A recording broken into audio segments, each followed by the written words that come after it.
Déjenme decirles algo. Esta gran epopeya del pueblo coreano fue una idea que la Madre Verdadera nos pidió desarrollar el verano pasado. Y hemos trabajado mucho para crearla. Actualmente tenemos cadetes de la UPA en nuestra escuela, ¿verdad? Estos cadetes vienen de varios países, uno de ellos que vino de Europa, no mencionaré el país específico para proteger su privacidad. Un día se me acercó y me dijo que, por más que lo pensara, no entendía él por qué el pueblo coreano es el pueblo elegido. Le respondí que entendía su punto de vista, ya que Europa es una región con muchos países de tradición cristiana. Este estudiante, que venía de un país con un fuerte trasfondo cristiano, no lograba entender por qué el pueblo coreano es el pueblo elegido. Puede ser que piense así. Dijo que había estado investigando y que según él todo se relaciona con el ADN, específicamente con cuán homogéneo es el ADN de una nación. Mencionó que había encontrado algún estudio extranjero sobre esto.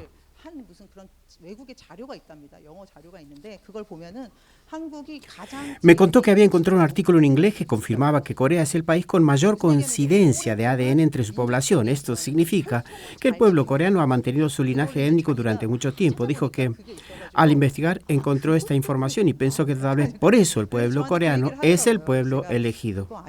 Le dije al estudiante que aunque pensaba que la idea del ADN no era correcta, le animé a investigar más. Le expliqué que según nuestra perspectiva hay otros factores importantes como la historia, la cultura y las raíces de la fe del pueblo coreano que explican por qué son el pueblo elegido. Además, esta conferencia se basa en los detalles que la Madre Verdadera nos ha explicado personalmente.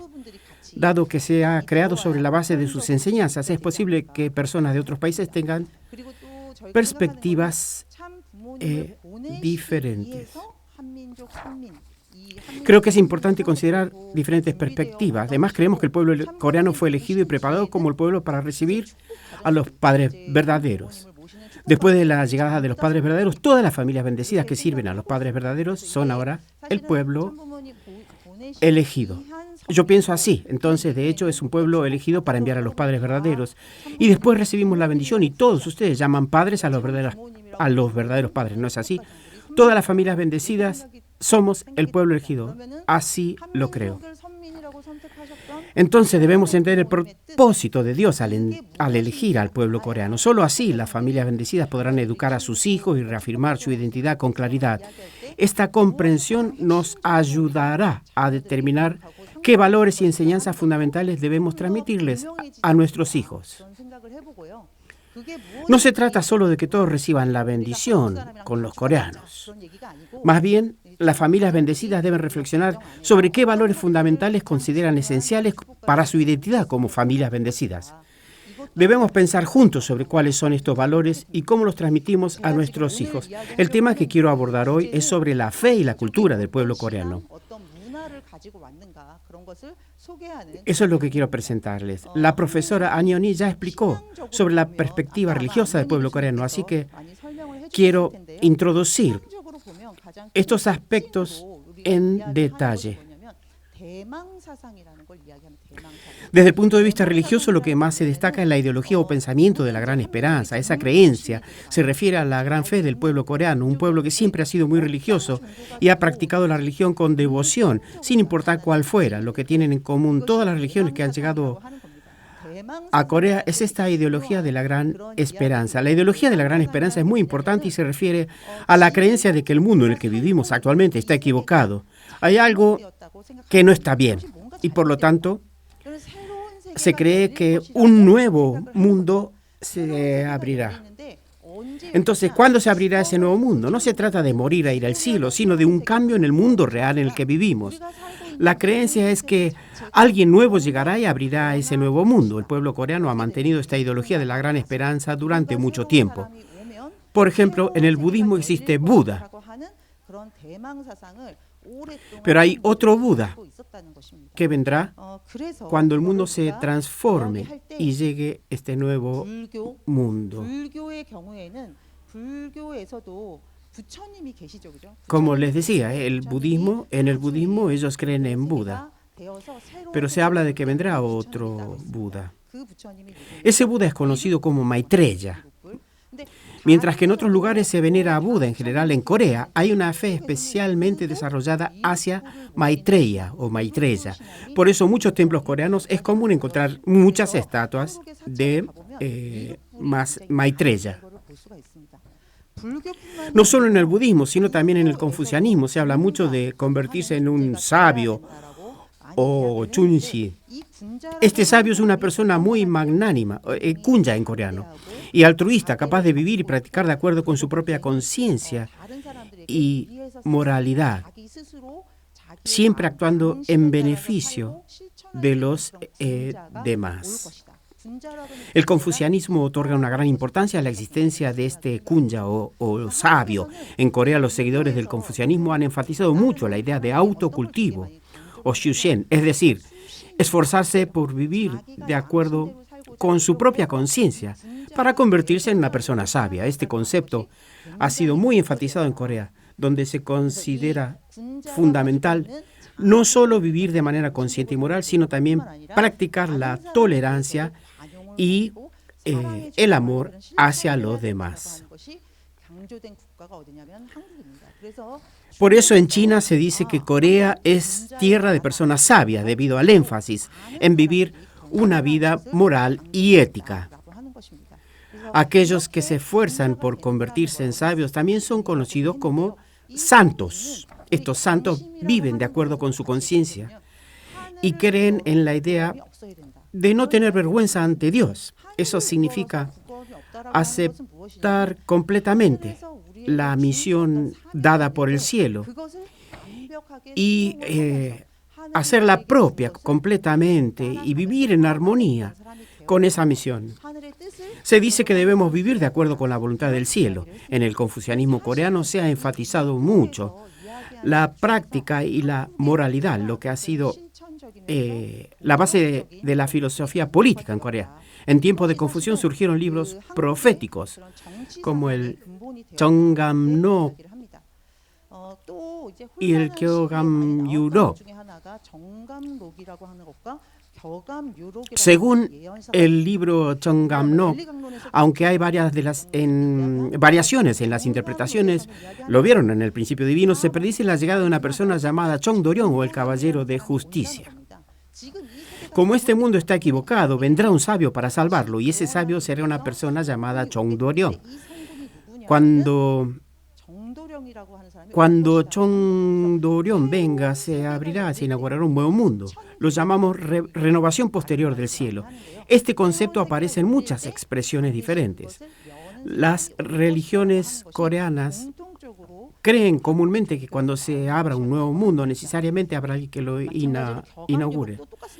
El Kyogamyuro también comparte esa creencia. Aunque los contenidos varían un poco, se cree que el mundo actual es muy confuso y malo y habrá un punto en el que se transformará en un mundo nuevo. En ese momento alguien vendrá, un sabio surgirá, se convertirá en el centro del mundo y inaugurará un nuevo mundo. Muchos libros proféticos anuncian la llegada de esa persona. No sé si saben acerca de Tonghak.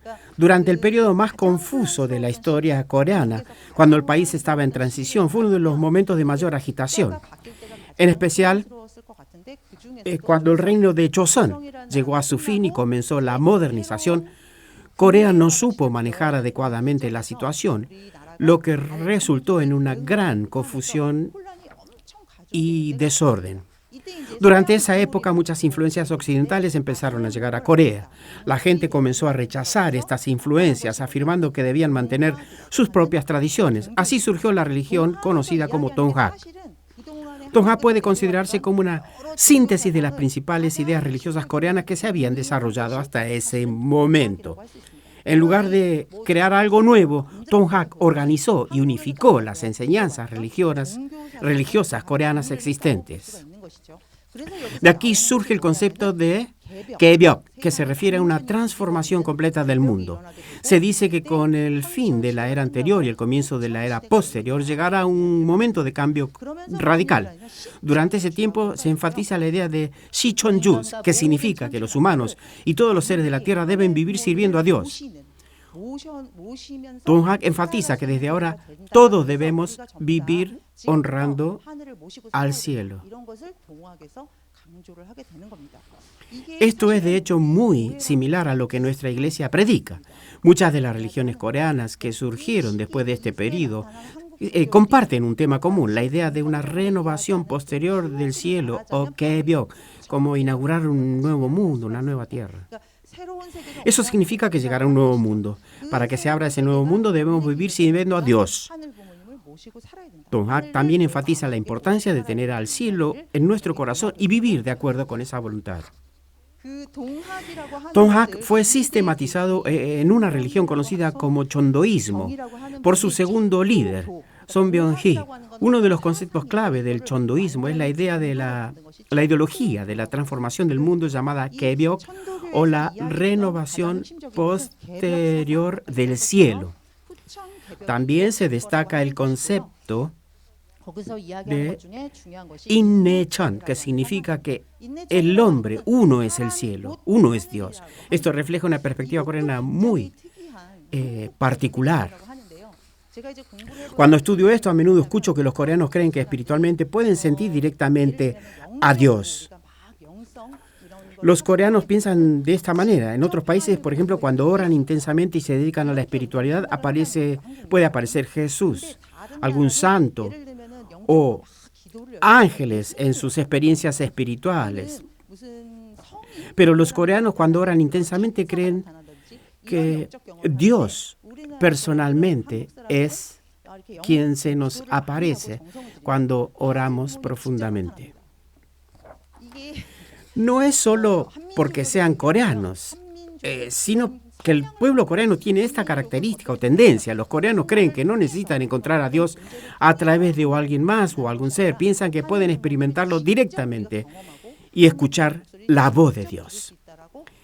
Esta naturaleza religiosa y espiritual es lo que lleva a tales experiencias religiosas. Es por eso que se habla de Innechon, la creencia de que la persona es el cielo, es Dios.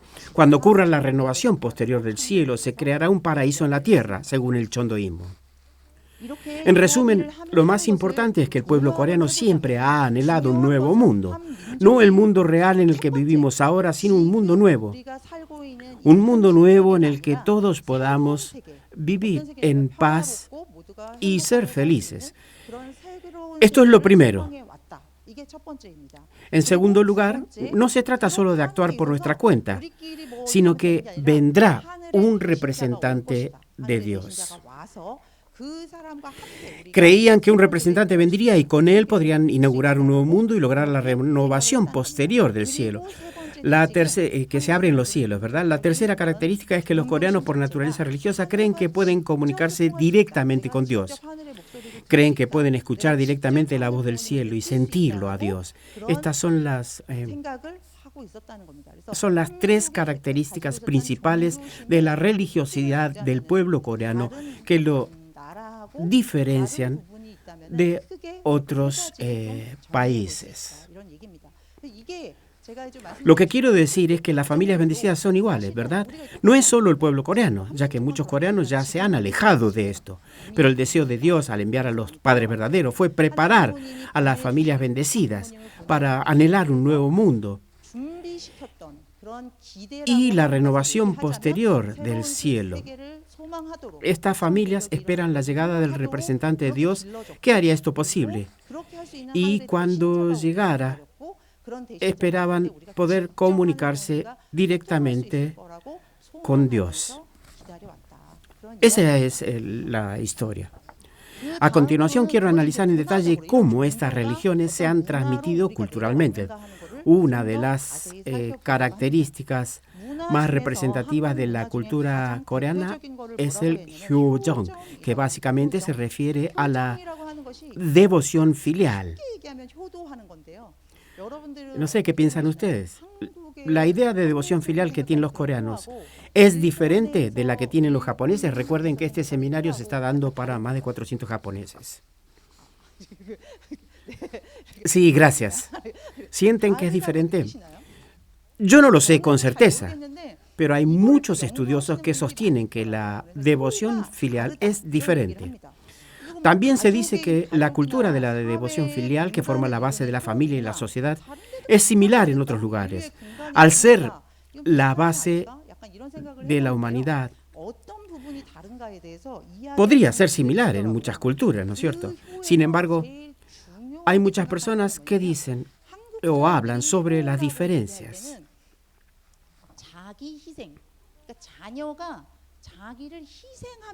Lo más importante en la devoción filial coreana es el autosacrificio. Los coreanos creen que la verdadera devoción filial implica que los hijos están dispuestos a sacrificarse por completo para cuidar y amar a los padres. Este autosacrificio es una característica destacada de la devoción filial en el pueblo coreano. En cierto sentido, puede parecer un poco aterrador. Por ejemplo, después de la muerte de los padres, los hijos de Corea solían abandonar todas sus actividades para vivir en una cabaña junto a la tumba de sus padres durante 3 años. Lo que llaman shimyo, ¿verdad? La condición de 3 años que hizo la madre. Esto se hacía porque sentían que no habían cuidado bien a sus padres, considerándose a sí mismos como pecadores. Cada día rendían homenaje a la tumba en una práctica conocida como shimyosal, o vida de shimyo. Por lo tanto, la devoción filial en Corea no se limita a un nivel racional y lógico, sino que va más allá, mostrando un profundo compromiso emocional y sacrificio personal por los padres. En Corea hay un examen llamado Sunung, que es el examen de ingreso a la universidad. Dentro de ese examen hay una prueba de redacción. Por ejemplo, una de las preguntas podría ser discutir si el acto de Simcheong, de lanzarse al río Indang-su, es realmente un acto de devoción filial. Esta es una cuestión que ha sido ampliamente debatida. Las antiguas historias de devoción filial en Corea a menudo contienen elementos bastante impactantes. Por ejemplo, hay relatos de padres que no tienen nada para comer y están enfermos. Y se dice que solo pueden mejorar si comen carne. En una historia, un hijo corta la carne de su propio muslo, la cocina y se la da a sus padres para que se recuperen. En otra historia, los padres están enfermos y no tienen comida debido a la pobreza. El bebé de esta pareja llora constantemente porque no hay suficiente comida. En ese caso se cuenta que el hijo sacrifica al bebé para que los padres puedan comer y recuperarse. Hay historias antiguas como la que relata que dice, un niño puede nacer de nuevo, pero los padres no, así que para cuidar de ellos podemos sacrificar a nuestros hijos. Estas historias pueden parecer muy aterradoras, ¿verdad? A mí también me parece aterrador. Incluso un profesor investigador menciona que la devoción filial en Corea no se detiene en un nivel racional y lógico, sino que va más allá. Se dice que los coreanos en su devoción filial pueden llegar a sacrificar su propia vida o la de sus hijos. Y el profesor se pregunta, ¿por qué los coreanos enfatizan una devoción filial que pueda superar incluso la vida propia o la de sus hijos? La devoción filial no se trata solo de ver a los padres como seres humanos que nos dieron la vida y de recompensarlos por lo que han hecho por nosotros. En la cultura coreana se enseña que los padres son la fuente de nuestra vida, nuestra raíz. Por eso se considera natural sacrificar la propia vida por ellos.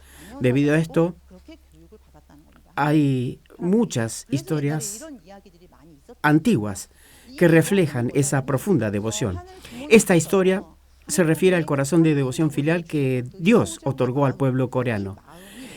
Ese sentimiento significa que si seguimos el linaje de nuestros antepasados, encontraremos a Dios en su raíz, en su origen, fuente fundamental. Esto significa que el corazón de devoción filial o Hyeojong que Dios otorgó al pueblo coreano se refiere al deseo de amar a la fuente de nuestra vida.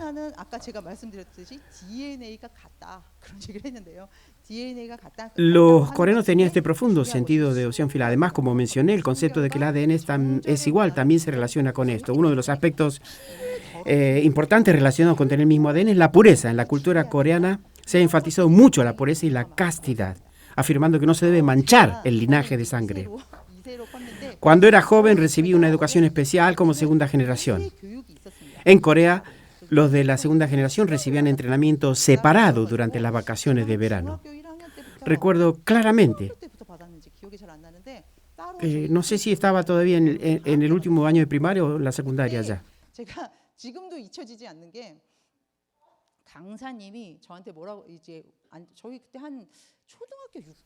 Sí, creo que estaba en sexto grado de la primaria. Estaba escuchando el principio divino.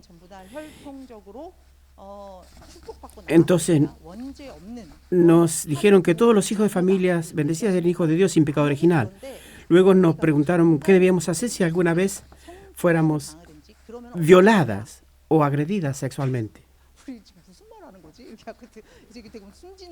En nuestra inocencia escuchamos atentamente y nos dijeron que en tal caso teníamos que morir. Nos decía que lleváramos con nosotros una daga de plata, o sea, un cuchillo, y que en caso de enfrentarnos a una situación así debíamos usarla para quitarnos la vida. Esto me asustó muchísimo en ese momento. Esa enseñanza refleja la cultura coreana de enfatizar la pureza y castidad que se ha transmitido a las mujeres. Se enfatizaba la importancia de la pureza y se consideraba más valiosa que la propia vida. Desde jóvenes los coreanos eran educados para valorar la pureza y la castidad más que sus propias vidas. La pureza y la castidad no eran solo para ellos mismos o para otros, sino que estaban destinadas a vivir sin vergüenza ante Dios. Vivir sin vergüenza ante Dios. No se trataba de lo que otros dijeran o pensaran de mí, sino de ser dignas ante el cielo. Estas enseñanzas enfatizaban la importancia de mantener la pureza y la castidad, de vivir sin vergüenza ante Dios. Hablé con varias hermanas mientras esperaba mi turno y me contaron muchas historias interesantes. En mi escuela hay estudiantes de UPA, tanto coreanos como japoneses. Sin embargo, lo curioso es que no importa mucho o no importa tanto si son coreanos o japoneses. Cuando les preguntamos quién tiene una madre japonesa, alrededor del 70 o 80% levantaron la mano indicando que sus madres son japonesas. Es interesante notar que entre los estudiantes muchos de los que vienen de Japón tienen madres coreanas y viceversa.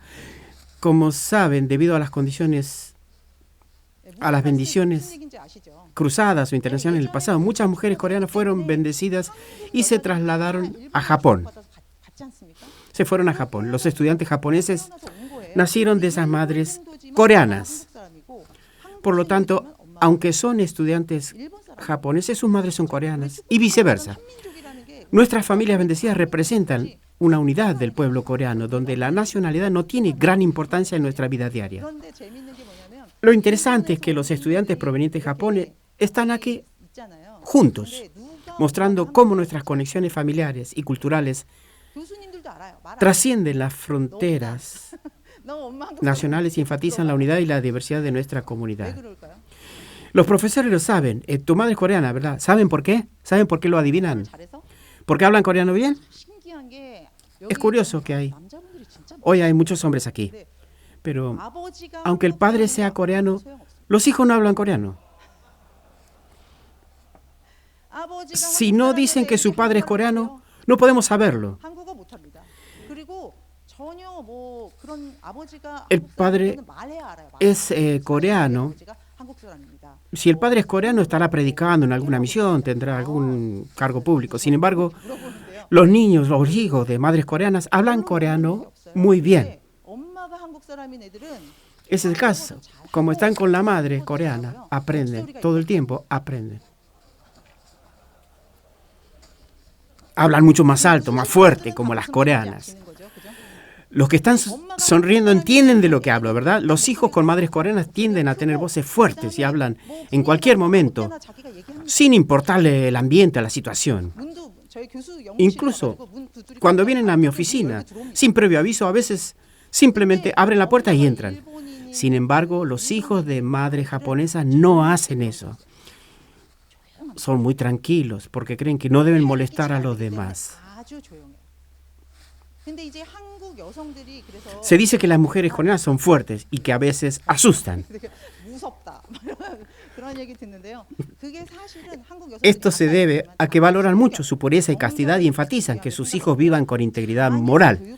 Las madres coreanas han puesto mucho énfasis en la educación de sus hijos para asegurarse de que crezcan con fuertes valores y principios. En la historia, figuras como Shin Saim-dang, la madre de Han Sok-pong, y personajes como Chung Hyang, aunque no sea una persona real, son conocidas por su dedicación a la pureza y castidad. En las historias, Chung Hyang arriesga su vida para proteger su fidelidad. Esto destaca la importancia que la cultura coreana ha dado a la pureza y la castidad a lo largo del tiempo. Le dan mucha importancia a las relaciones familiares. Recientemente, también he estado trabajando en una tesis que compara Japón y Corea y he leído muchos estudios al respecto. He leído algunos artículos sobre las diferencias entre las familias coreanas y las japonesas, mientras que en Corea la cultura enfatiza mucho la importancia de compartir la misma sangre y linaje para considerar a alguien como familia. En Japón, el concepto de familia se centra más en la comunidad que convive junta y comparte el mismo hogar. O sea, hablan más del apellido, ¿no es cierto?, en Japón, de la familia. Este enfoque en Japón pone un mayor énfasis en la vida comunitaria que en el linaje sanguíneo. He leído un artículo que comparaba estas diferencias, aunque parece que no todo el mundo comparte esa visión. Según ese artículo, la cultura de devoción filial, la estructura familiar, la cultura de la pareja y la crianza de los hijos son más fuertes en Corea, debido a la gran importancia que se le da al linaje de sangre. Esa valoración de la pureza del linaje ha llevado a un amor familiar que impulsa a los coreanos a superar situaciones imposibles. Esto es un rasgo distintivo del pueblo coreano. Entonces, en nuestras familias bendecidas, ¿no es cierto que siempre decimos a nuestros hijos que deben recibir la bendición, incluso si no enfatizamos tanto que estudien mucho? Eso es porque queremos preservar la pureza del linaje en las familias bendecidas, y ese sentimiento proviene de las características tradicionales del pueblo coreano. Reflexionando sobre la historia de Corea, vemos que ha habido un esfuerzo constante por mantener esta identidad de pueblo elegido a lo largo del tiempo.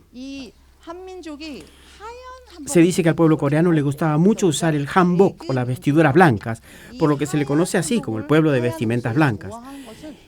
El amor por la ropa se debe a la preferencia por cómo reflejan la luz del sol, la pureza, simbolizan la pureza y la paz. Algunas personas sugieren que esto se debe a la falta de dinero para teñir las telas, pero no parece ser el caso. Durante la ocupación japonesa, los coreanos que querían preservar su identidad seguían usando el hanbok blanco. No era porque fuesen pobres. Se dice que durante el periodo de ocupación japonesa, los coreanos tenían prohibido usar el hanbok blanco.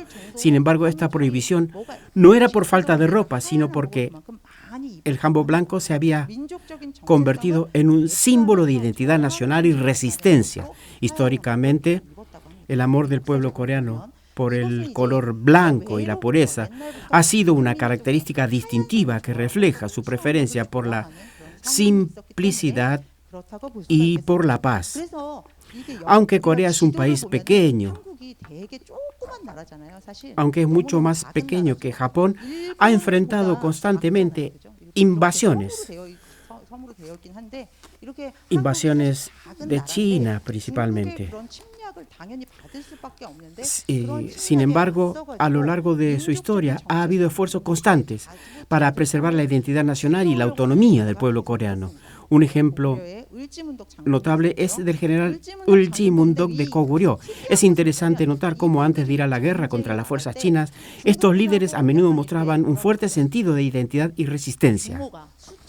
A pesar de ser numéricamente inferiores, usaron diversas estrategias en la guerra. Y aunque planificaron cuidadosamente, sabían que necesitaban condiciones climáticas y otras circunstancias a su favor.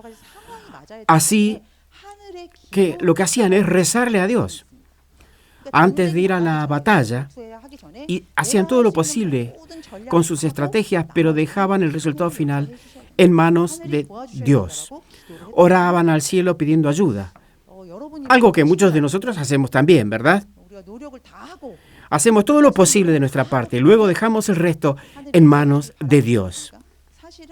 El pueblo coreano tiene una larga historia de confiar en la ayuda divina en momentos difíciles. Incluso el rey Hwanghae-to, uno de los grandes líderes de Corea, él también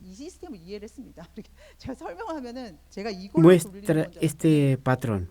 Ahora entiendo cómo funciona este sistema. Pensaba que yo controlaba todo, pero hay alguien que está manejando mis PowerPoint. El rey Hwanghae-to expandió su territorio hasta Manchuria, no para invadir China, sino para mostrar la autonomía de nuestra nación y proteger nuestro territorio. Esa era la intención de él.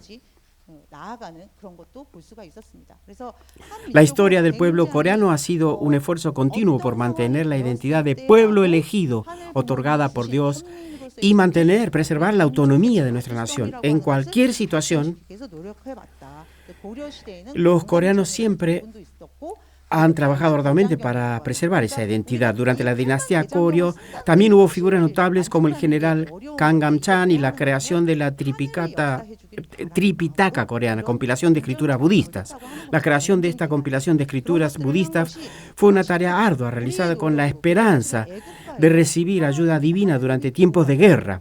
Este tipo de esfuerzo refleja el espíritu coreano de confiar en la ayuda de Dios tras hacer todo lo posible. En el himno nacional de Corea también, como se menciona, que Dios proteja a nuestro país.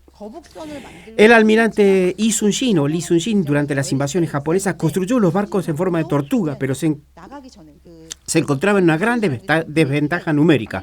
Antes de cada batalla, según sus diarios, rezaba a Dios para que las condiciones climáticas y la situación general favorecieran sus estrategias.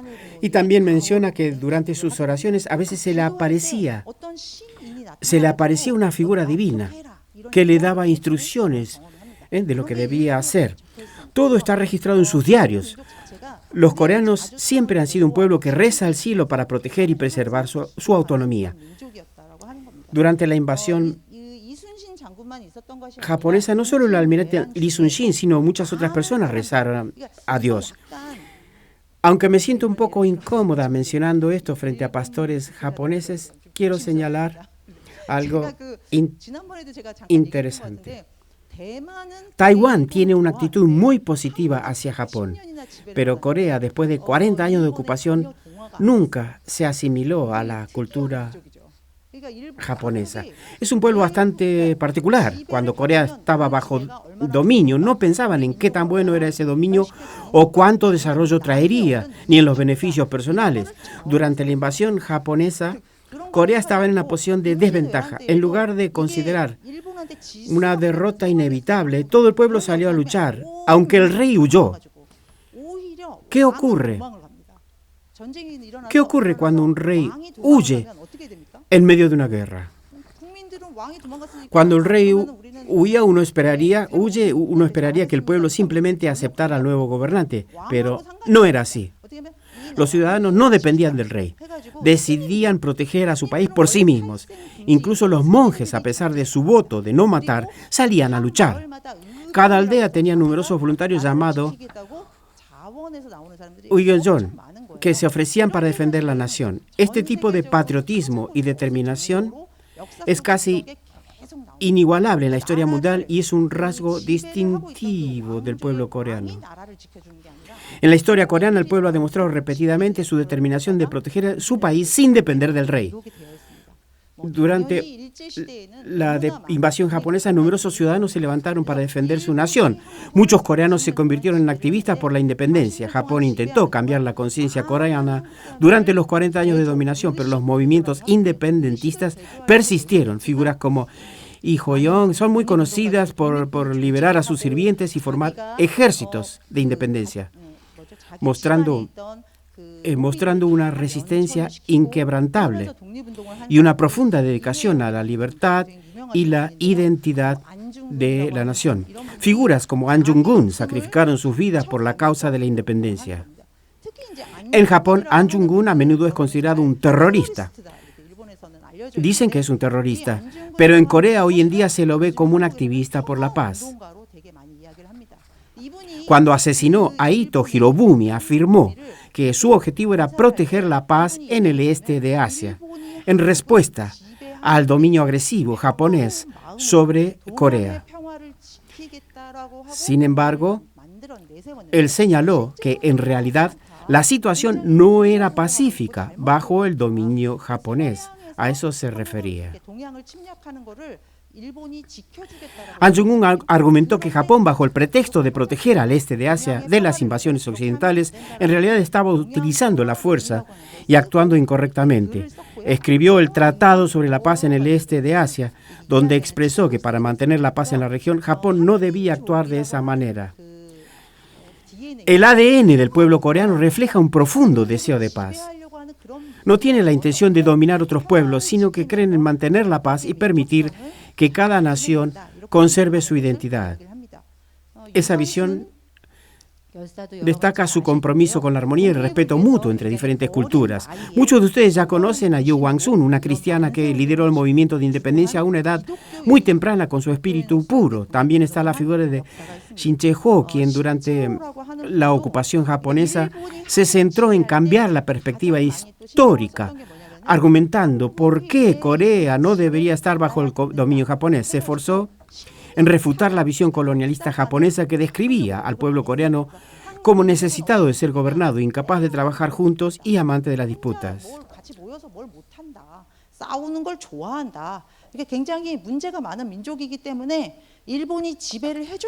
Durante el periodo colonial japonés se enseñó que el pueblo coreano era problemático y necesitaba ser gobernado por Japón. Sin embargo, figuras como Shin Chae-ho argumentaron lo contrario. Según él, el pueblo coreano no era como se describía y su origen se remontaba al mito de Tangun con una identidad nacional fuerte. Shin Chae-ho trabajó en reinterpretar la historia coreana. He mencionado varias figuras históricas y lo importante aquí es que el pueblo coreano ha trabajado arduamente para mantener su identidad única. Ese esfuerzo se fundamenta en la creencia de ser un pueblo elegido por Dios, trascendiendo los intereses personales, y lo hacen para proteger su nación y su identidad. Esta dedicación a mantener la identidad de un pueblo elegido es algo que también podemos ver en nuestras familias bendecidas. Seguramente ustedes lo habrán notado en las familias bendecidas. Como familias bendecidas conocimos primero a los padres verdaderos y nos esforzamos por mantener nuestra identidad como tales. No creemos en esto por los beneficios que podamos obtener. Trasciende los intereses personales. Estamos comprometidos en proteger el Chonilguk y nuestra identidad como pueblo elegido. En cuanto a la creatividad y la cultura del corazón del pueblo coreano, estas cualidades también son cruciales. La profesora Añoni probablemente ya haya mencionado esto, pero uno de los aspectos más representativos de la historia de la cultura coreana es el Hangul, la escritura. El sistema de escritura Hangul es único. Aunque Japón también tiene su propio sistema de escritura, lo notable de Hangul es que sabemos quién lo creó.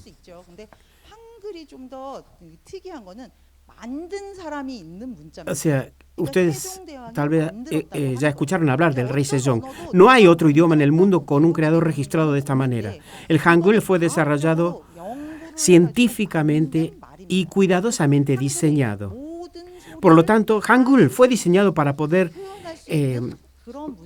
escribir y pronunciar todos los sonidos de la lengua coreana. El rey Sejong creó el Hangul no porque él mismo tuviera problemas con los caracteres chinos, sino porque para el pueblo común era extremadamente difícil aprender y usar el chino. Queriendo facilitar la alfabetización y escritura para todos los ciudadanos, creó el Hangul con un profundo amor por su pueblo.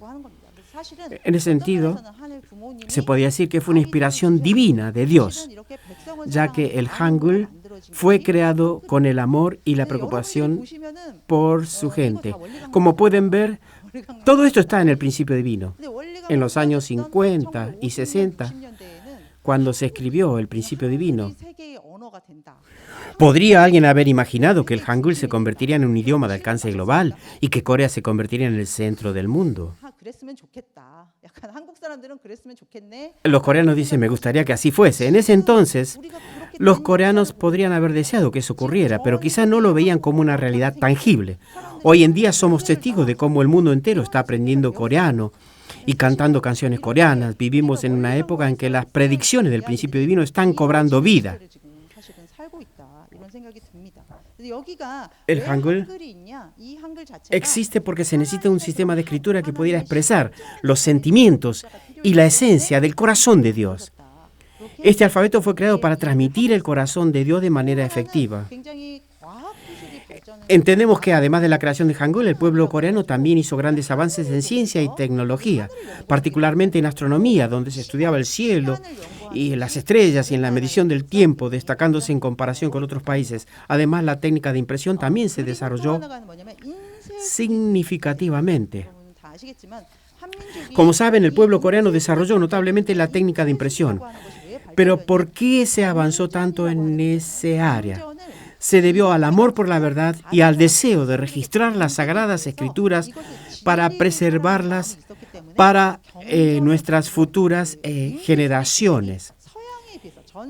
Ese amor por la verdad impulsó a Corea a desarrollar la técnica de impresión más rápidamente que cualquier otra región del mundo, incluso antes que en Occidente. Por lo tanto, el desarrollo de la impresión y la creación del Hangul fueron impulsados por un gran deseo de transmitir la verdad a las futuras generaciones y compartir el conocimiento con todo el pueblo. Es interesante notar que históricamente las clases dominantes a menudo trataban de no compartir conocimiento de la escritura con la gente común. En otros países, las clases dominantes solían monopolizar el conocimiento sobre la escritura, impidiendo que el pueblo accediera a ese saber. Sin embargo, en Corea la cultura era diferente. Había un fuerte deseo de estudiar, compartir y heredar la verdad entre todos.